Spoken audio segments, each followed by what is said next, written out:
नमस्ते बच्चों। जो हमारा आज का टॉपिक है जिसके बारे में हम डिस्कस करने जा रहे हैं वो हमारा बायोट-सैवर्ट्स लॉ है। ठीक है बच्चों। तो जो बायोट-सैवर्ट्स लॉ है ये क्या था, ये हमारे दो साइंटिस्ट थे जिनका नाम बायोट और सैवर्ट्स था। ठीक है ना। तो उन्होंने क्या किया, उन्होंने एक्सपेरिमेंटली ये प्रूव करके दिखाया, और उन्होंने एक्सपेरिमेंटली ये दिखाया कि हमारे पास है ना, अगर हमारे पास कोई भी एक करंट कैरिंग एलिमेंट है, ठीक है ना, मान लिया हमारे पास कोई भी करंट कैरिंग कंडक्टर है, उसका हमने एक स्मॉल पोर्शन ले लिया, ठीक है, उसकी वजह से कितना मैग्नेटिक फील्ड इंड्यूस हुआ किसी एक पॉइंट पे, उसको एक्सपेरिमेंटली प्रूव करके दिखाया। किसने? बायोट और सैवर्ट्स। ठीक है, उन दोनों साइंटिस्ट ने ये प्रूव करके दिखाया। ठीक है, तो इसी वजह से इसका जो नाम पड़ा है वो हमारा बायोट-सैवर्ट्स लॉ पड़ा है। ठीक है बच्चों। तो आज हम जो डिस्कस करने जा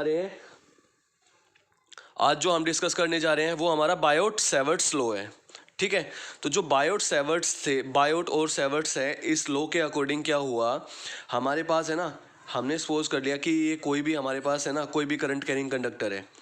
हमने सपोज कर लिया कि नीचे से ऊपर, मतलब ये हमारा एक्स पोर्शन हो जाएगा और ये हमारा वाई है, तो नीचे से ऊपर की तरफ है ना हमारा जो करंट है वो फ्लो करेगा। ठीक है, तो हमने ना एक स्मॉल पोर्शन यहाँ पे कंसीडर कर लिया। ठीक है, यहाँ से लेके यहाँ तक हमने क्या कर लिया, एक स्मॉल पोर्शन कंसीडर कर लिया।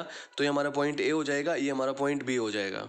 ठीक है, और जो हमारा पॉइंट ए और बी है, जो इसकी जो डिस्टेंस है, और हम कह सकते हैं कि जो इसकी लेंथ है वो हमारी किसके इक्वल है, वो डी एल वैक्टर के इक्वल है। ठीक है, तो हमने सपोज कर लिया कि यहाँ पे हमारा कोई पॉइंट है, इस पॉइंट को हम पी कंसीडर करेंगे कि हमारा कोई पॉइंट पी पॉइंट है। तो हम क्या करेंगे, ठीक है, तो ये हमारा जो पॉइंट होगा ना, जब हम इस पॉइंट से इस पॉइंट को मिलाएंगे तो जो ये डिस्टेंस होगी ना वो हमारी आर वेक्टर के इक्वल होगी। तो जो हमारा आर वेक्टर है, वो आर वेक्टर क्या होता है, आर वेक्टर इसकी पोजीशन को रिप्रेजेंट करेगा कि जिस पॉइंट के ऊपर हमारा मैग्नेटिक फील्ड प्रोड्यूस हुआ है, किसकी वजह से, इस स्मॉल करंट कैरिंग एलिमेंट की वजह से। ठीक है, उसकी पोजीशन को डिफाइन करेगा हमारा आर वेक्टर। ठीक है, और हमने सपोज कर लिया कि यहाँ पे हमारा एंगल है वो थीटा है। ठीक है, अभी तो ये बिल्कुल स्ट्रेट दिखाई दे रहा है, बट ये किसी एंगल पे होता है। ठीक है ना, तो हमने सपोज कर लिया कि वो हमारा थीटा के इक्वल है। ठीक है बच्चों। तो जो हमारा करंट कैरिंग एलिमेंट है वो हमारा किसके इक्वल होता है, वो आई डी एल वैक्टर के इक्वल होता है। ठीक है ना, तो इसको हम क्या बोलते हैं, ये हमारा करंट कैरिंग एलिमेंट होता है। ठीक है, अगर हमें फाइंड आउट करना कि हमारी जो करंट है उसकी डायरेक्शन क्या है, करंट के फ्लो की डायरेक्शन क्या है, तो हम क्या करेंगे, स्मॉल जो हमारा करंट कैरिंग एलिमेंट है वहाँ से हम सिंपली एक टेंजेंट ड्रॉ कर देंगे। तो वो जो हमारा टेंजेंट होगा ना वो हमें बताएगा कि उस पॉइंट के ऊपर जो हमारी इलेक्ट्रिक फील्ड जो हमारा करंट है, करंट की डायरेक्शन क्या होगी। ठीक है बच्चों। तो आज चलो हम इसको डिराइव करते हैं। तो अब हमने सपोज कर लिया कि हमारा स्मॉल करंट कैरिंग एलिमेंट है। ठीक है, तो इस स्मॉल करंट कैरिंग एलिमेंट की वजह से जो मैग्नेटिक फील्ड जो प्रोड्यूस होगा ना, वो भी हमने सपोज कर लिया कि वो स्मॉल अमाउंट का ही मैग्नेटिक फील्ड है वो प्रोड्यूस होगा। तो जो हमारा small amount of magnetic field है ना, वो क्या होता है, वो किन किन चीज़ों के ऊपर डिपेंड करता है, वो डायरेक्टली प्रोपोर्शनल होता है करंट के। जितना अमाउंट ऑफ हमारा करंट होगा, जितना मैग्नीट्यूड हम करंट का इंक्रीज करेंगे, उतना ही ज़्यादा क्या होगा, उतना ही ज़्यादा हमारा मैग्नेटिक फील्ड होगा। ठीक है, और जो हमारा ये मैग्नेटिक फील्ड है, जो small amount of magnetic field produce हुआ है, वो और किन चीज़ों के ऊपर डिपेंड करता है, वो डिपेंड करता है स्मॉल लेंथ के ऊपर डिपेंड करता है। ठीक है, इस डीएल के भी डायरेक्टली प्रोपोर्शनल होगा। और ये किसके डायरेक्टली प्रोपोर्शनल होगा, ये जो डीबी है ना वो डायरेक्टली प्रोपोर्शनल होगा साइन थीटा के। ठीक है, तो हमारे यहाँ पे थीटा क्या है, ध्यान से देखो कि थीटा हमारा एंगल है, किन किन के बीच का एंगल है, थीटा हमारा एंगल है आर वेक्टर और जो हमारा डीएल वेक्टर है ना उनके बीच का एंगल है। ठीक है, तो ये इसके ऊपर डिपेंड करेगा, इसके साइन एंगल के ऊपर डिपेंड करेगा। ठीक है, और ये डिपेंड करेगा किसके, और ये इनवर्सली प्रोपोर्शनल होगा स्क्वायर ऑफ डिस्टेंस बिटवीन, जो हमारा जिस पॉइंट के ऊपर हमारा क्या है मैग्नेटिक फील्ड प्रोड्यूस हुआ है, वहां से लेके जो हमारा करंट कैरिंग एलिमेंट है ना उसके बीच की जो डिस्टेंस है ना उसके इनवर्सली प्रोपोर्शनल होगा।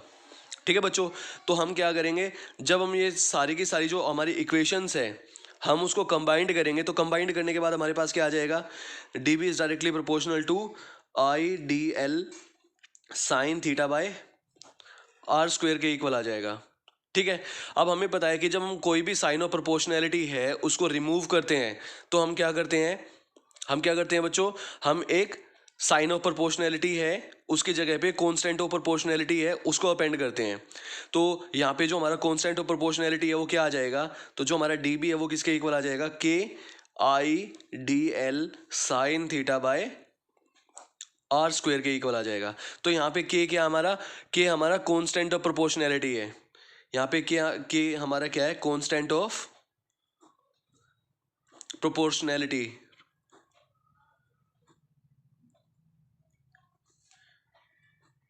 ठीक है बच्चों, ये हमारा कांस्टेंट ऑफ प्रोपोर्शनैलिटी है। और जो हमारा के होता है, के की वैल्यू किसके इक्वल होती है, म्यू नॉट बाय 4 पाई के इक्वल होती है। ठीक है बच्चों, और जो इसकी वैल्यू होती है, इसकी न्यूमेरिक जो वैल्यू होती है वो किसके इक्वल होती है, वो होती है हमारी 10 to the power -7, 10 to the power -7 tesla. ठीक है, टेस्ला एम्पियर, टेस्ला मीटर पर एम्पियर के इक्वल होती है। ठीक है, अब सपोज कर लो कि हमारी ये वैल्यू होती है, बट इसकी जो एसआई यूनिट है, ये इसकी एसआई यूनिट है, तो इसकी एसआई यूनिट को हम कैलकुलेट कैसे करेंगे, तो उसकी एसआई यूनिट को हम यहाँ से कैलकुलेट करेंगे। तो हम क्या करेंगे, हमें यहाँ पे के की वैल्यू चाहिए ना, के एसआई यूनिट, तो हमें क्या निकालना है, एसआई यूनिट ऑफ के, एसआई यूनिट ऑफ के। तो के की एसआई यूनिट हम कैसे निकालेंगे, इसको 1 करके इसके अपॉन इसको डिनोमिनेटर में 1 रख के हम क्या करेंगे, इसकी क्रॉस मल्टीप्लाई कर देंगे। तो जैसे ही हम इसकी क्रॉस मल्टीप्लाई करेंगे तो हमारे पास क्या आ जाएगा, हमारे पास जो के की वैल्यू आएगी वो क्या आ जाएगी, K is equal to D B into R square upon I D L sine theta. ठीक है बच्चों, अब हमें बताया थीटा हमारा क्या होती है, ये हमारा यूनिटलेस होता है। और जो हमारा डीबी है, डीबी क्या हमारा मैग्नेटिक फील्ड है। और जो एसआई यूनिट होती है हमारी मैग्नेटिक फील्ड की, वो हमारी क्या होती है, टेस्ला। ठीक है, और आर हमारी क्या है, डिस्टेंस है। तो डिस्टेंस की एसआई यूनिट क्या होती है, मीटर। तो मीटर इंटू मीटर क्या हो जाएगा, मीटर स्क्वायर हो जाएगा। आई हमारा क्या है, करंट है।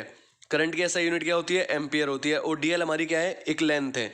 और लेंथ है हमारे पास, कोई भी हमारी लेंथ होती है उसकी एसआई यूनिट किसके इक्वल होगी, वो मीटर के इक्वल होगी। तो हम इससे ये कैंसिल आउट हो जाएगा, तो हमारे पास क्या बच जाएगा, टेस्ला मीटर पर एम्पियर। तो ये हमारी के की एसआई यूनिट हो जाएगी। ठीक है बच्चों, अब हम यहाँ से है ना ये फाइंड आउट कर लेंगे। अगर हमें इसको वेक्टर फॉर्म में फाइंड आउट करना है तो हम उसको वेक्टर फॉर्म में कैसे फाइंड आउट करेंगे, तो ये हमारा क्या है, Biot Savart's law in vector form. ठीक है बच्चों, अब जो हमारा बायोट सेवर्ट्स लॉ है हम उसको वेक्टर फॉर्म में स्टडी करेंगे। तो हमारा जो बायोट सेवर्ट्स लॉ था वो हमारा क्या था, D B is equal to mu naught by 4 pi I D L sine theta by R square. ठीक है बच्चों, अब हमें पता है कि यहाँ पे साइन थीटा है, और जब हम साइन थीटा को रिमूव करते हैं तो हमें क्या करना पड़ता है, जैसे हम साइन थीटा है, साइन थीटा को रिमूव करेंगे तो हमारे पास क्रॉस प्रोडक्ट आता है। ठीक है ना, क्या आएगा, क्रॉस प्रोडक्ट आएगा। तो अब यहाँ पे देखो, मैंने आपको पहले ही बताया कि जो हमारा आईडीएल है वो क्या हमारा, वो पूरा का पूरा एक करंट कैरिंग एलिमेंट है। ठीक है, और थीटा हमारा क्या था, थीटा हमारा एंगल था, किस किस के बीच का था, जो हमारा डीएल वेक्टर है और जो हमारा आर वेक्टर है उसके बीच का एंगल था। तो अगर हमें इसको वेक्टर फॉर्म में लेके आना है तो हमें क्या करना पड़ेगा, हमें इसको आर के साथ तो मल्टीप्लाई करना पड़ेगा और आर के साथ ही हमें इसको क्या करना पड़ेगा, डिवाइड करना पड़ेगा। ठीक है, तो हमारे पास ये क्या आ जाएगा, हमारे पास आ जाएगा, तो जो हमारा डी बी है वो किसके इक्वल आ जाएगा, वो आ जाएगा mu naught by 4 pi I D L R sine theta by R cube. ठीक है बच्चों, तो ये आ जाएगा हमारे पास। अब हम क्या करेंगे, अब हम इसको वेक्टर फॉर्म में लेके आएंगे, और ये क्या है, ये इसका मैग्नीट्यूड है। तो हमें पता है कि जब हम साइन थीटा को हटाएंगे तो हमारे पास क्या आ जाएगा, हमारे पास आ जाएगा D B vector is equal to mu naught by 4 pi. अब जब हम साइन थीटा है, साइन थीटा को रिमूव करेंगे तो हमारे पास क्या आएगा, क्रॉस प्रोडक्ट आएगा ना। तो क्रॉस किस किस के बीच में आएगा, डीएल और आर के बीच में आएगा। तो ये हमारा किसके इक्वल हो जाएगा, I D L vector cross R vector upon R cube के इक्वल आ जाएगा। ठीक है बच्चों, तो हमारा ये आ जाएगा।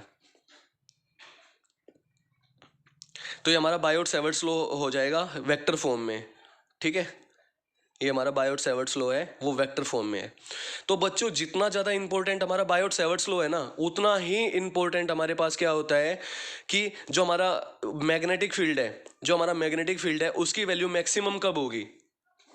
हमारे पास क्या बहुत सारी इंपॉर्टेंट टर्म्स होती है जो एसोसिएटेड है किसके साथ, जो हमारा बायोट सेवर्ट्स लॉ है उसके साथ। तो जो हमारी जो फर्स्ट इंपॉर्टेंट टर्म है वो क्या है हमारे पास, maximum value of magnetic field. ठीक है ना, तो जो हमारा मैग्नेटिक फील्ड है वो मैक्सिमम कब होगा। अब यहाँ पे देखो, जो हमारा dB है वो किसके इक्वल है, mu naught by 4 pi IDL sine theta by R square है। ठीक है, अगर हमारा थीटा है कि थीटा की वैल्यू 90 डिग्री होगी तो क्या होगा, तो जब हम यहाँ पे थीटा की वैल्यू 90 डिग्री पुट कर देंगे तो हमारे पास क्या हो जाएगा, ये आ जाएगा हमारे पास dB is equal to mu naught by 4 pi IDL by R square. तो ये तो हमारी मैक्सिमम वैल्यू आ जाएगी। ठीक है, अगर हमारा थीटा क्या होता है, एंगल किस किस के बीच का, हमारा आर वेक्टर और जो हमारा DL वेक्टर है उसके बीच का जो एंगल होता है ना, वो हमारा थीटा है। अगर वो थीटा की वैल्यू हमारे पास 90 डिग्री है तो उस कंडीशन में हमें जो मैग्नेटिक फील्ड मिलेगा ना, वो हमें मैक्सिमम मैग्नेटिक फील्ड मिलेगा। ठीक है, अगर हमारा थीटा है, अगर हमारी थीटा की वैल्यू 0 है तो उस कंडीशन में जो हमें मैग्नेटिक फील्ड मिलेगा ना, वो सबसे कम मैग्नेटिक फील्ड मिलेगा। कैसे मिलेगा देखो, तो जो हमारा dB होता है वो किसके इक्वल होता है, mu naught by 4 pi IDL sine theta by R square. अब हम क्या करेंगे, थीटा की वैल्यू 0 पुट कर देंगे। तो जैसे हम थीटा की वैल्यू 0 पुट करेंगे तो हमारे पास क्या आएगा, mu naught by 4 pi IDL sine 0 by R square. अब हमें पता है कि जो हमारा साइन 0 होता है, साइन 0 की वैल्यू 0 के इक्वल होती है, तो ये पूरी की पूरी टर्म किसके इक्वल आ जाएगी, 0 के इक्वल आ जाएगी। तो अगर हमारे पास अब थीटा 0 कब हो सकता है, जब हमारा आर वेक्टर और जो हमारा DL वेक्टर दोनों की जो डायरेक्शन है ना, वो एक ही डायरेक्शन हो। ठीक है ना, तो जब दोनों की डायरेक्शन एक ही डायरेक्शन होगी या दोनों एक ही डायरेक्शन में एक्ट करेंगे तो उस कंडीशन में हम जो थीटा होगा, थीटा की वैल्यू 0 होगी। और जब हमारी थीटा की वैल्यू 0 होगी तभी हमारा जो मैग्नेटिक फील्ड होगा ना, उस कंडीशन में मिनिमम मैग्नेटिक फील्ड हमारे पास होगा। ठीक है बच्चों, तो ऐसे हम इसकी जो हमारा मैग्नेटिक फील्ड है, मैग्नेटिक फील्ड की मैक्सिमम और मिनिमम वैल्यू है उसको फाइंड आउट कर सकते हैं। और जो सबसे इम्पोर्टेंट टर्म है जो एसोसिएटेड है हमारी बायोट सेवर्ट्स लॉ से, वो क्या है, वो ये है कि जो हमारा मैग्नेटिक फील्ड है ना, जो हमारा इंड्यूस्ड मैग्नेटिक फील्ड है वो हमेशा परपेंडिकुलर होता है। ठीक है ना, तो जो हमारा मैग्नेटिक फील्ड है वो हमेशा परपेंडिकुलर होगा। किससे होगा, जो हमारा एरिया एलिमेंट है ना IDL वेक्टर, इसके परपेंडिकुलर होगा। और जो हमारा पोजीशन वेक्टर है R वेक्टर, इसके परपेंडिकुलर होगा। ठीक है बच्चों, तो I hope this video will be help you a lot. Okay, so thanks for watching this video. Again I am saying that please don't forget to like it, subscribe it and share it. Thanks and have a nice day.